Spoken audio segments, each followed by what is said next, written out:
안녕하십니까? 마지막 사명을 찾아오신 성도 여러분을 환영합니다. 지난 시간에 이어서 오늘도 영혼의 평안과 참된 구원의 경험에 대해서 살펴보겠습니다. 지난 강의에서 우리는 많은 그리스도인들이 로마서 7장의 경험 속에 머물러 있는 모습을 보았습니다. 그러나 하나님께서는 우리의 경험이 로마서 7장에 머물러 있기를 원하지 않으십니다. 우리가 원치 않는 죄에 끌려다니는 삶에서 벗어나기를 원하시는 것입니다. 물론 우리가 때때로 로마서 7장의 그런 경험 속으로 들어갈 수 있습니다. 그러나 우리의 경험이 거기서 멈춰서는 안 되는 것입니다. 우리의 경험은 로마서 8장의 경험으로 올라가야 하는 것입니다. 그것이 하나님께서 인도하시는 구원의 경험이며 바로 거기에 영혼의 평안과 자유가 있는 것입니다. 로마서 7장은 하나님의 법을 알고 그것을 지키기 원하는 그리스도인들에게 주신 말씀입니다. 그래서 로마서 7장 서두에 바울은 이렇게 말했던 것입니다. 로마서 7장 1절입니다. 형제들아, 내가 법 아는 자들에게 말하노니.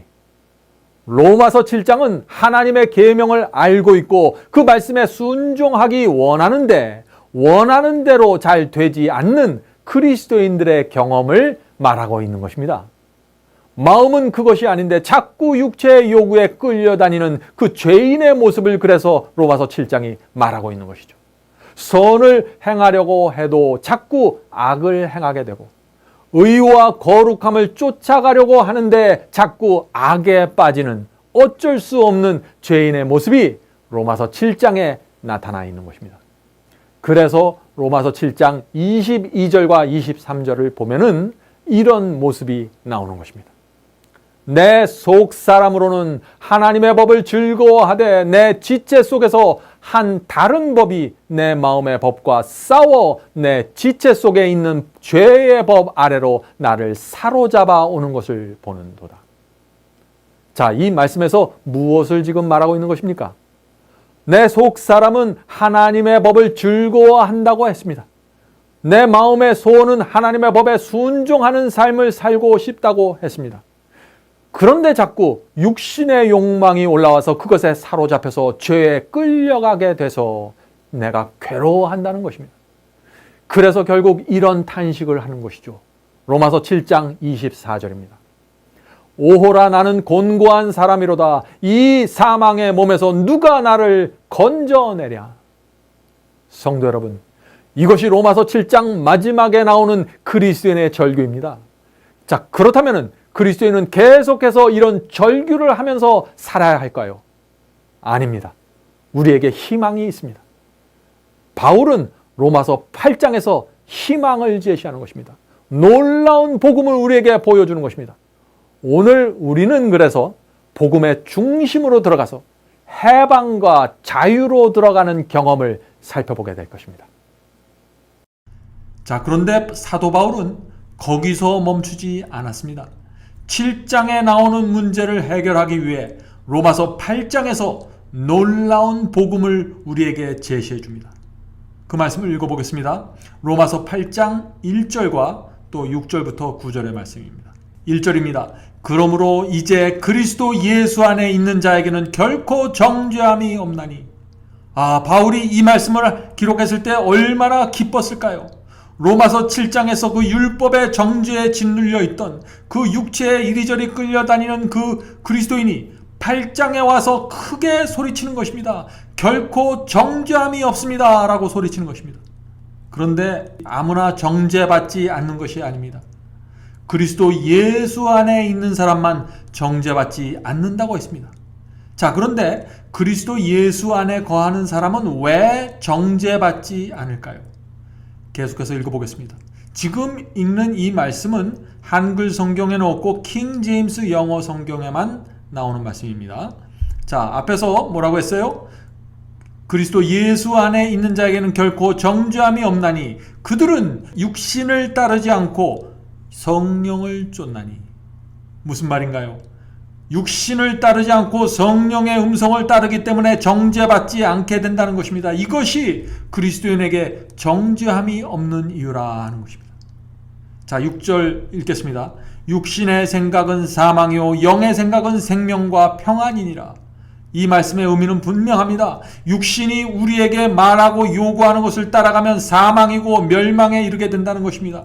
그러나 양심을 통해서 말씀하시는 그 성령의 음성을 따라가면 거기에는 생명과 평안이 있다는 것입니다. 자, 그런 다음에 그리스도인이 하나님께 순종하지 못하는 이유에 대해서 계속 이렇게 설명합니다. 7절입니다. 육신의 생각은 하나님과 원수가 되나니 이는 하나님의 법에 굴복치 아니할 뿐 아니라 할 수도 없습니다. 육신에 있는 자들은 하나님을 기쁘시게 할 수 없느니라. 만일 너희 속에 하나님의 영이 거하시면 너희가 육신에 있지 아니하고 영에 있나니 누구든지 그리스도의 영이 없으면 하나님의 사람이 아니라. 오해의 여지가 없는 분명한 말씀입니다. 육신의 생각은 하나님과 원수라고 했습니다. 그래서 육신에게 끌려다니는 사람은 하나님의 법에 순종할 수 없고 하나님을 기쁘게 할 수도 없다는 것입니다.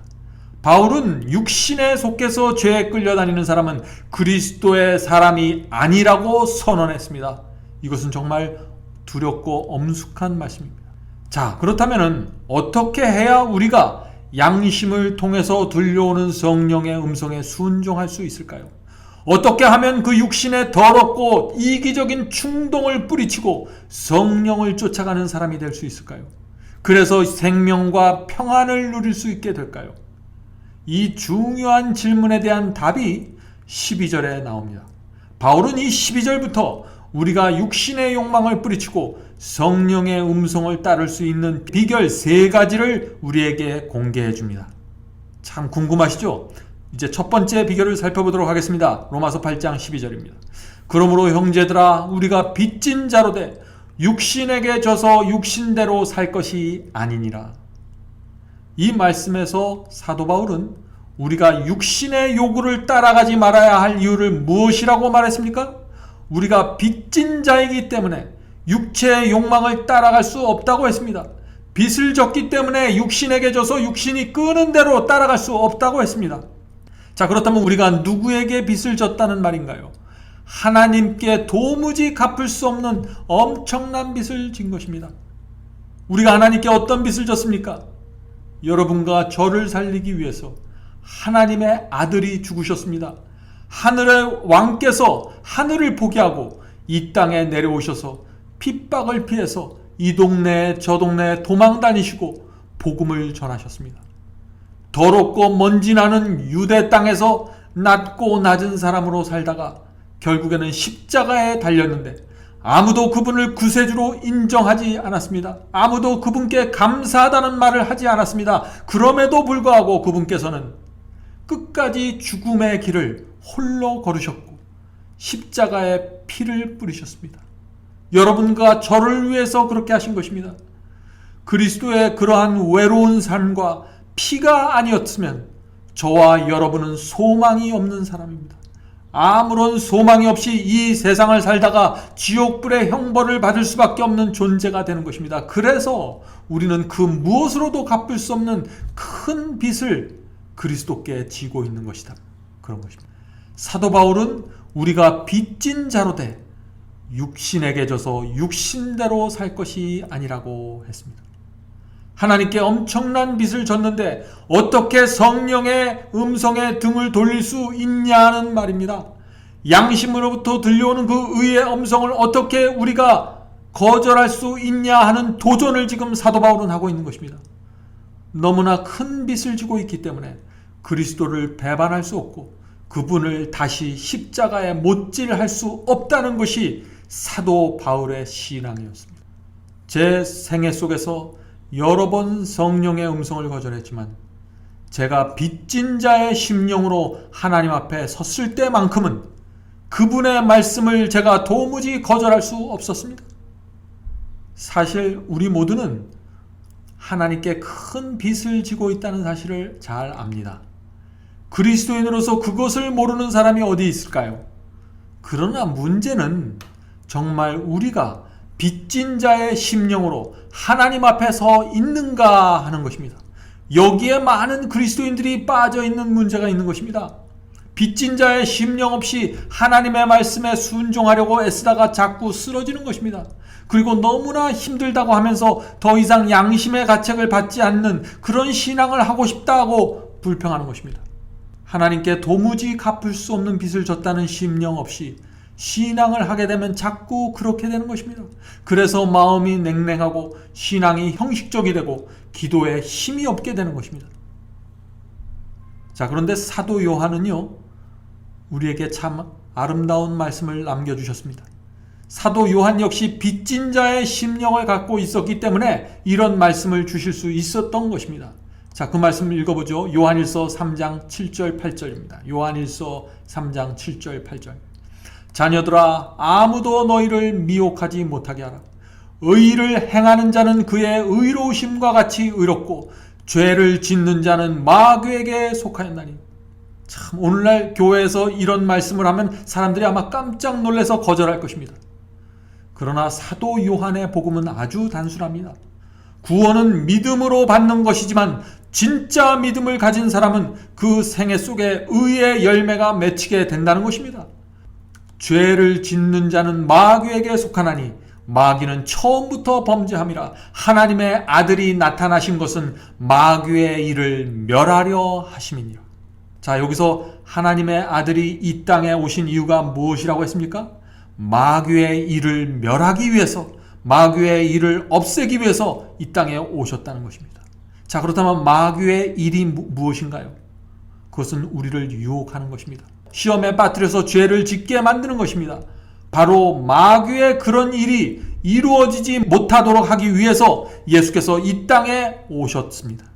저와 여러분이 마귀의 유혹을 따라가지 않고 하나님의 말씀과 성령을 따라가게 하기 위해서 하나님의 아들이 이 땅에 오신 것입니다. 그래서 누구든지 그리스도 예수의 삶과 십자가에 나타난 그 사랑과 희생을 깊이 바라보고 받아들이면 성령을 통해서 빚진 자의 심령이 내 마음과 생각에 새겨지기 때문에 육신에 끌려다니지 않게 된다는 것입니다.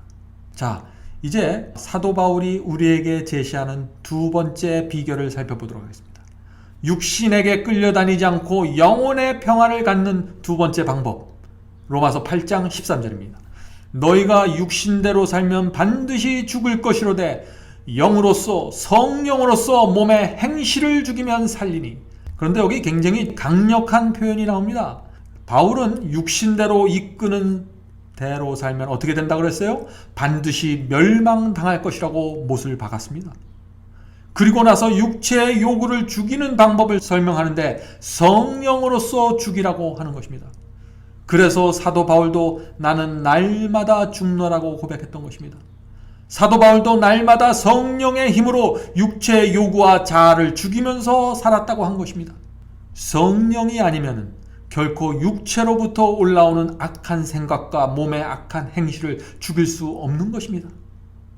어떤 사람은 이렇게 말하죠. 그거 나도 여러 번 해보았는데 안 되던데요 라고 말합니다. 내 노력으로 해서 그렇습니다. 내 의지로 해서 그렇습니다. 내 노력과 의지로 하는 것은 기독교 신앙이 아닙니다. 그것은 금욕주의입니다. 그런 것은 바리새주의고 율법주의입니다. 내 스스로의 노력과 의지로 육체를 쳐서 죽이려고 애쓰는 것은 한동안 잘 되는 것 같지만 결국에는 나도 모르는 사이에 실패하고 쓰러지게 됩니다. 그런 사람들은 그래서 결국 로마서 7장의 경험으로 돌아가게 되는 것입니다. 많은 사람들이 딜레마에 빠져 있습니다. 오늘날 이런 딜레마입니다. 성경은 순종할 것을 말하고 있는데 또 하나님의 계명을 지키라고 말하고 있는데 그래서 좀 더 강한 의지, 좀 더 강한 결심을 통하여 선한 행위와 순종을 만들어내려고 애를 쓰게 되는 것입니다. 그런데 자꾸 원하지 않게 메마른 율법주의로 내가 끌려 들어가게 되는 것입니다. 깊은 좌절감을 맛보게 되는 것입니다. 저는 그런 분들에게 깊은 동정을 느낍니다. 왜냐하면 저 역시 그런 경험을 많이 해보았기 때문에 그렇습니다. 혹시 여러분 주변에 그런 분들이 계십니까? 그러면 찾아가셔서 그들을 위로해 주시기를 바랍니다. 그리스도의 십자가로 인도해서 먼저 빚진 자의 심령을 가져야 한다고 가르쳐 주시기를 부탁드립니다. 자, 그렇다면 사도 바울은 성령으로서 몸의 행실을 죽이면 살겠다고 했는데 성령으로 육체를 죽인다는 말이 무슨 뜻일까요? 또 그것은 어떻게 하는 것일까요? 지금부터 이런 질문에 대해서 우리가 생각해 보도록 하겠습니다. 자, 제가 정말 좋아하는 책이 한 권이 있는데 그 책에서 읽은 말씀을 여러분께 소개해 드리고 싶습니다. 자, 읽겠습니다. 진실한 그리스도인이라고 할지라도 죄를 범하려는 충동을 느끼는데, 자, 진실한 그리스도인들도 죄를 범하려는 충동을 느끼게 된다고 했습니다. 이것은 굉장히 중요한 진리입니다. 거듭나고 중생한 그리스도인들도 육체에서 올라오는 죄된 충동을 느끼게 됩니다. 왜 그럴까요? 그 다음에 이유가 이어집니다. 육체의 소욕이 성령을 거스려 싸우기 때문이다. 바울은 갈라디아 5장 17절에서 육체의 소욕은 성령을 거스리고 성령의 소욕은 육체를 거스리나니 이 둘이 서로 대적함으로 너희의 원하는 것을 하지 못하게 하려 함이니라 라고 했다.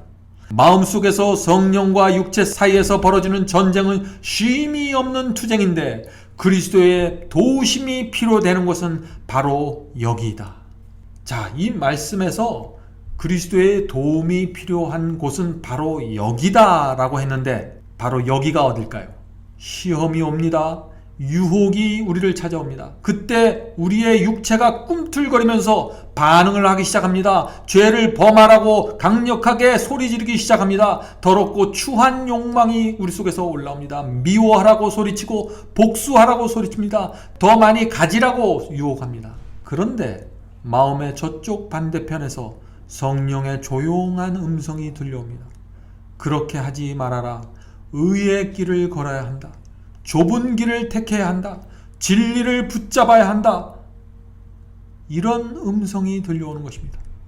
우리가 시험과 유혹 앞에서 이 두 가지 음성을 듣고 있을 때 바로 그 순간이 우리가 그리스도께 나아가 도우심을 받아야 할 때다 하는 것입니다. 왜냐하면 우리의 의지로는 도무지 육체로부터 올라오는 그 추한 욕망을 뿌리칠 수 없기 때문에 그렇습니다. 그러므로 더 이상 내 힘으로 싸우는 전쟁을 하지 마시기 바랍니다.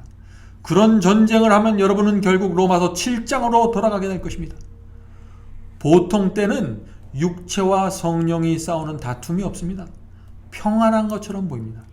그러나 시험이 오고 유혹이 오면 그때부터 우리 속에서 육체의 소욕과 성령이 다투기 시작합니다.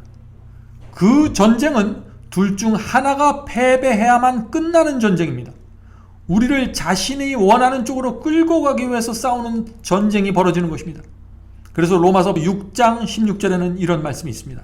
너희 자신을 들여 누구에게 순종하든지 그 순종함을 받는 자의 종이 되는지를 너희가 알지 못하느냐? 혹은 죄의 종으로 사망에 이르고 혹 순종의 종으로 의에 이르느니라.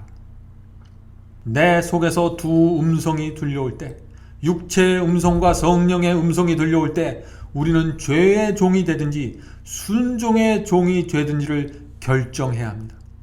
바로 그때가, 바로 그 순간이 우리가 그리스도께 나아가 도움을 청해야 할 때다 하는 것입니다. 바로 그때가 무릎을 꿇고 기도해야 할 때입니다.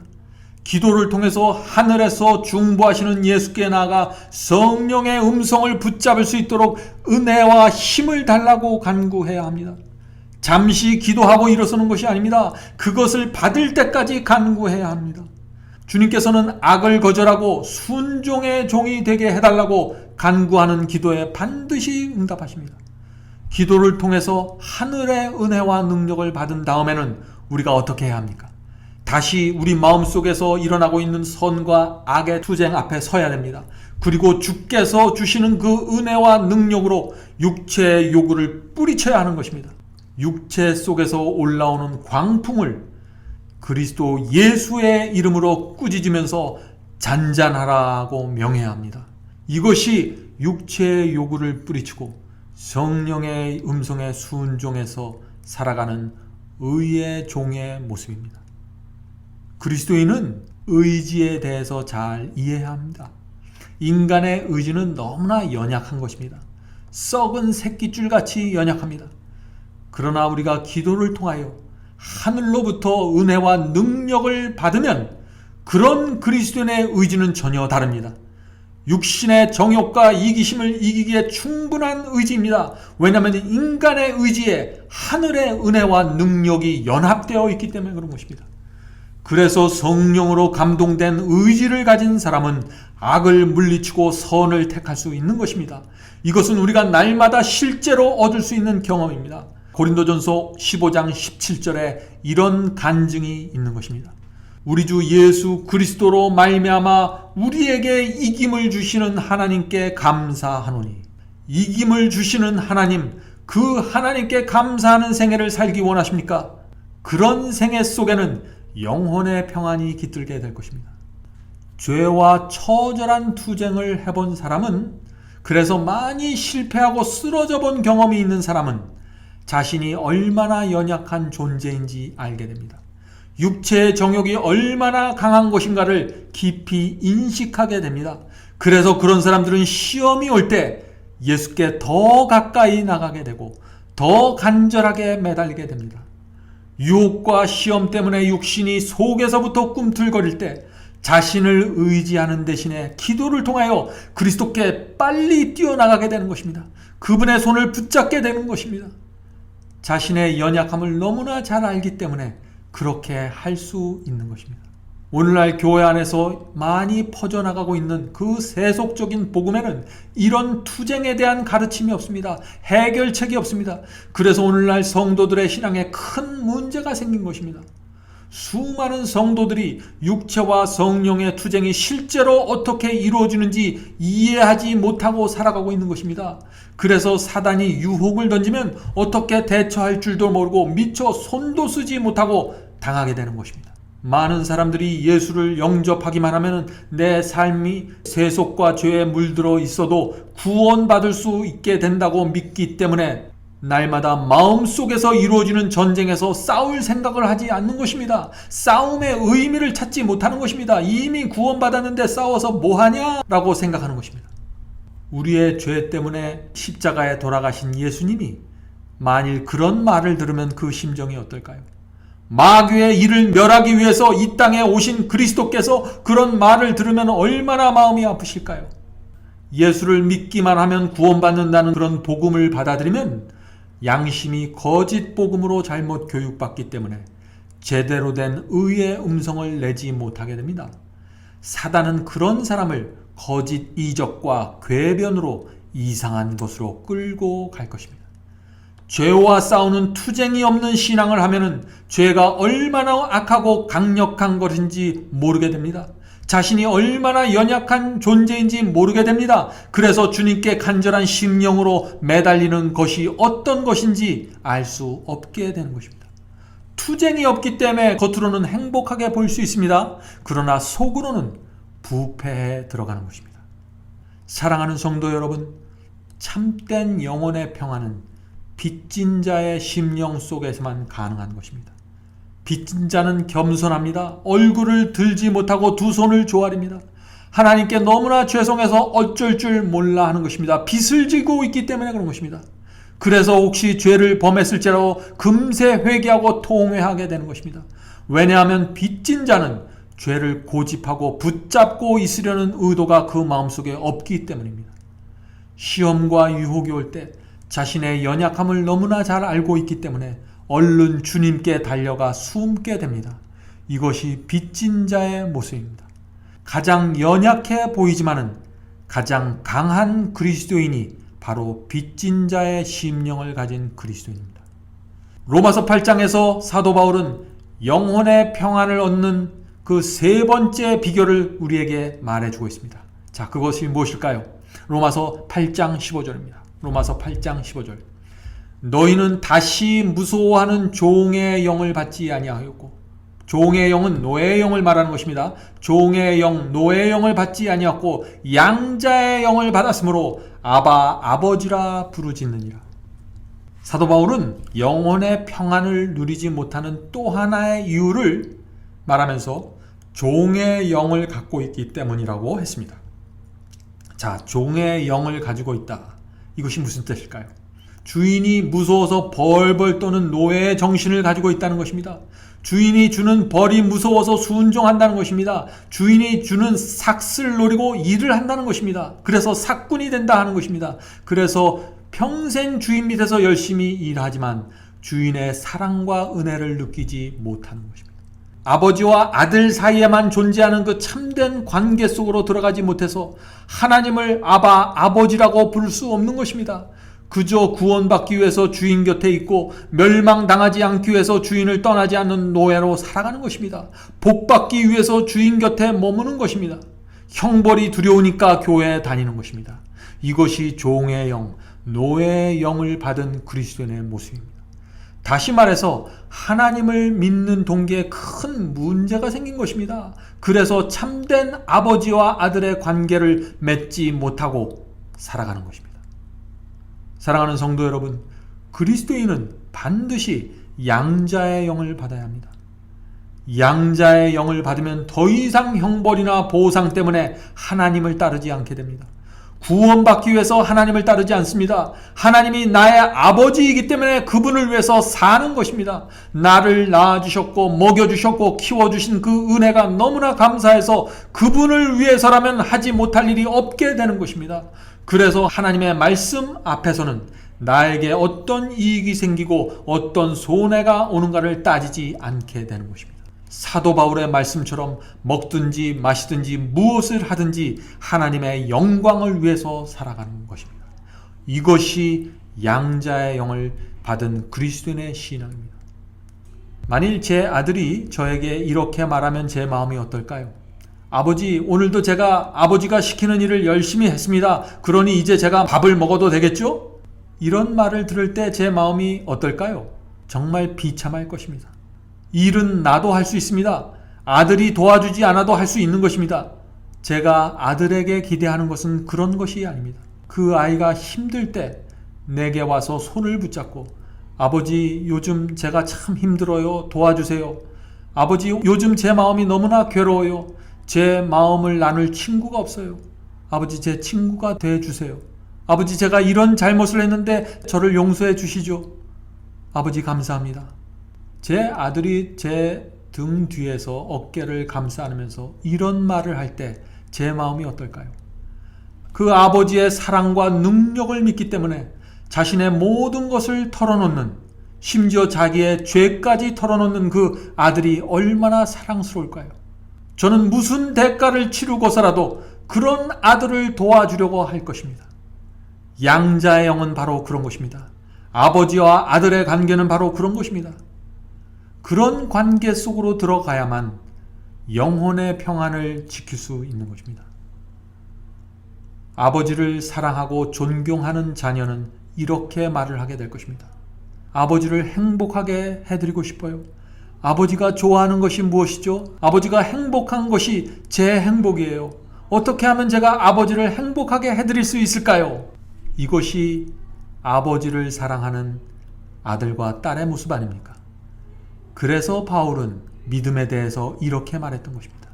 믿음은 하나님을 기쁘시게 하는 것이니. 양자의 영을 받은 사람은 자신의 구원을 위해서 살지 않습니다. 나를 기쁘게 하기 위해서 살지 않습니다. 하늘 아버지를 기쁘게 하기 위해서 살아갑니다. 이것이 양자의 영을 받은 사람 속에서 이루어지는 놀라운 역사입니다. 여러분은 빚진 자의 심령을 정말 사모하십니까? 성령의 힘으로 자아를 죽이고 육체의 욕망을 물리치기 원하십니까? 양자의 영을 받기 원하십니까? 그렇다면 이 말씀을 한번 들어보시기 바랍니다. 제가 읽을 이 말씀은 제가 참 좋아하는 책에서 뽑은 말씀입니다. 우리가 십자가에 들리신 그리스도를 바라볼 때 비로소 인간의 죄가 무엇인지 분별하게 된다. 우리는 영광의 주님에게 형벌을 내리고 십자가에 못 박게 한 것이 나의 죄라는 사실을 깨닫게 된다. 말로 다할 수 없는 큰 사랑을 받았음에도 불구하고 계속해서 배운 망덕과 반역으로 일관된 생애를 살아온 내 자신의 모습을 보게 된다. 우리는 죄 때문에 하나님과 내가 분리되었다는 사실을 알게 되고 그것 때문에 가슴이 찢어지는 슬픔을 느끼게 된다. 사랑하는 성도 여러분, 예수께서는 죄를 애통하는 심령을 가진 사람이 하나님의 위로를 받을 것이라고 하셨습니다. 팔복에서 그 말씀을 주셨죠. 저는 하나님의 위로를 받고 싶습니다. 여러분은 어떻습니까? 위로라는 말의 원어를 살펴보면요, 곁으로 오신다 하는 뜻이 있다고 합니다. 참된 위로는 하늘 아버지께서 우리 곁에 오시는 것입니다. 넘어져서 울고 있는 아이 곁으로 다가오는 어머니처럼 우리가 죄에 넘어져서 울고 있을 때, 생활이 너무나 힘들어서 울고 있을 때, 친구에게 배반당해서 울고 있을 때 하나님께서 우리 곁으로 가까이 오시는 것입니다. 그것이 하늘이 주는 위로입니다. 그런 위로를 우리가 받아야만 우리의 심령 속에 하늘이 주는 영혼의 평안이 깃들게 되는 것입니다. 사랑하는 형제자매 여러분, 우리가 정말 육체의 정욕과 죄에 끌려다니는 삶이 지긋지긋하다고 느끼면은 이제는 더 이상 그런 삶을 살고 싶지 않다는 간절한 소원이 있으면, 그래서 로마서 7장 마지막에 나오는 오호라 나는 곤고한 사람이라다, 누가 이 사망의 몸에서 나를 건져내랴 하는 간절한 절규가 우리의 심령 깊은 곳으로부터 흘러나온다면 주 앞에 나가 회개하고 성령을 받아야 합니다. 그것이 유일한 소망입니다. 우리의 영혼이 하나님의 용서를 만나야 됩니다. 그리고 그 용서를 받아들여야 됩니다. 그렇게 되면 성령의 은혜가 밀려오면서 우리의 마음 깊숙이 정결하게 됩니다. 그렇게 되면 우리가 그렇게 좋아하던 세속이 싫어지게 되고, 그렇게 버릴 수 없다고 생각했던 죄가 혐오스럽게 느껴지면서 떨어져 나가게 되는 것입니다. 어떤 의미에서 죄는 내가 이기고 극복하는 것이 아니라 떨어져 나가는 것입니다. 내가 그것을 너무나 미워하기 때문에 떨어져 나가는 것입니다. 이것이 바로 빚진 자의 심령 속에서 이루어지는 위대한 하나님의 역사입니다. 영혼의 평안은 바로 그런 심령 속에 허락되는 하늘의 선물입니다. 사랑하는 성도 여러분, 중요한 것은 우리의 마음과 생애 전체가 하나님께 바쳐지는 것입니다. 우리의 마음과 생애를 주님께 드리고 좁은 길을 걸으면 그 길은 좁게 느껴지지 않습니다. 제가 무엇이라고 말했나요? 좁게 느껴지지 않는다고 했습니다. 제가 참 이상하게 들리는 얘기를 하죠. 어떤 면에 있어서 좁은 길은 실제로 좁은 것이 아니라 좁게 느껴지는 것입니다. 우리가 지고 있는 죄의 짐이, 세속의 짐이, 인생의 짐들이 너무나 큰데 그것을 예수께 맡기지 않기 때문에 길이 자꾸 좁게 느껴지는 것입니다. 마음속에 세상을 사랑하는 짐, 돈을 사랑하는 짐, 경쟁하는 정신과 같은 짐들이 잔뜩 등에 진 채 하나님께서 인도하는 길을 바라보면 그 길은 그렇게 좁고 협착하고 가파라서 도무지 갈 수 없다고 느끼게 될 것입니다. 그러나 그런 짐들을 주 앞에 내려놓고 주여 이제부터 나의 길을 인도하여 주시옵소서라고 말하면서 그 길 위에 발을 들여 놓으면 그 길은 멀리서 보았던 것과는 전혀 다른 길로 느껴지게 될 것입니다. 우리는 그 길 위에서 세상 누구도 줄 수 없는 보람과 확신과 영혼의 평안을 누리게 될 것입니다. 지금부터 한 100년 전에 쓰여진 글을 제가 하나 읽고 말씀을 마치도록 하겠습니다. 이 글은 제가 그리스도인의 생애를 살면서 신앙의 기초가 되었던 글입니다. 읽겠습니다. 마음을 하나님에게서 떠나게 하는 것은 무엇이든지 버려야 한다. 어떤 사람들은 아니라고 이기적인 삶을 원한다. 그러나 우리는 그러한 정신에서 돌아서야 한다. 우리는 절반은 하나님께 속하고 절반은 세상에 속할 수 없다. 그런 상태에서는 영혼의 평안이 있을 수 없다. 우리는 전적으로 그분의 소유가 될 때에만 하나님의 자녀가 될 수 있다. 사람들은 세상에 속한 것을 버리기 어렵다고 생각한다. 세상에 대한 애착심을 버릴 수 없다고 생각한다. 그러나 나는 그런 말 듣기를 부끄러워하고 책에 기록하기도 부끄럽게 여긴다. 하나님께서는 우리에게 유익이 되는 것은 어떤 것도 버리라고 요구하지 않으신다. 하나님께서는 우리의 행복과 구원을 위해서 버리라고 하는 것이다. 그분께서는 우리에게 무엇이 최선이 되는지를 아신다. 하나님께서 당신의 자녀들이 고통당하고 힘들어하는 것을 보기 좋아한다고 오해하지 말라. 온 하늘은 우리의 행복에 관심을 가지고 있다. 하늘에 계신 우리 아버지는 우리 중 누구에게서도 행복과 기쁨을 빼앗아 가지 않으신다. 하나님께서는 다만 우리를 고통스럽게 만드는 악한 습관과 죄와 인생의 짐들을 가져가기 원하시는 것이다. 하나님께서는 그런 것들이 우리로 하여금 행복과 하늘을 얻지 못하게 될 것을 아시기 때문이다. 얼마나 영감적인 말씀입니까? 사랑하는 성도 여러분, 날마다 하나님과 사단 사이에 큰 전쟁이 벌어지고 있습니다. 그런데 그 전쟁이 벌어지는 장소가 우리의 마음입니다. 우리의 마음에서 벌어지는 그 전쟁에서 우리가 누구의 편에 서야 할까요? 우리가 누구의 음성을 따라가야 합니까? 그것에 따라서 우리는 하나님께 영광을 돌릴 수도 있고 사단의 종이 될 수도 있는 것입니다. 그 전쟁에서 승리하는 유일한 비결은 우리의 마음과 생애를 주님께 드리는 것입니다. 그렇게 드리면 주께서 우리의 마음 안에 들어오셔서 보좌에 앉으실 것입니다. 주께서 내 안에 계시고 내가 주 안에 거하는 관계가 이루어질 것입니다. 하나님 아버지와 아들의 관계가 이루어지게 되는 것입니다.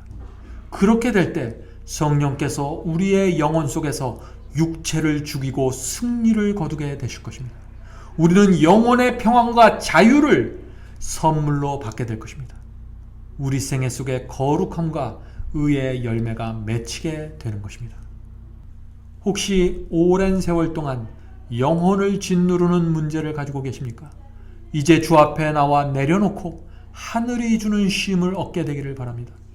여러분의 양심을 괴롭히는 죄와 세속과 욕심을 주 앞에 내려놓기를 바랍니다. 그렇게 하면 우리의 영혼이 하나님의 용서를 만나게 되고 쉼을 얻게 됩니다. 새로운 세상이 열리게 됩니다. 세상이 아름답게 보이고 살만한 세상으로 느껴지게 될 것입니다.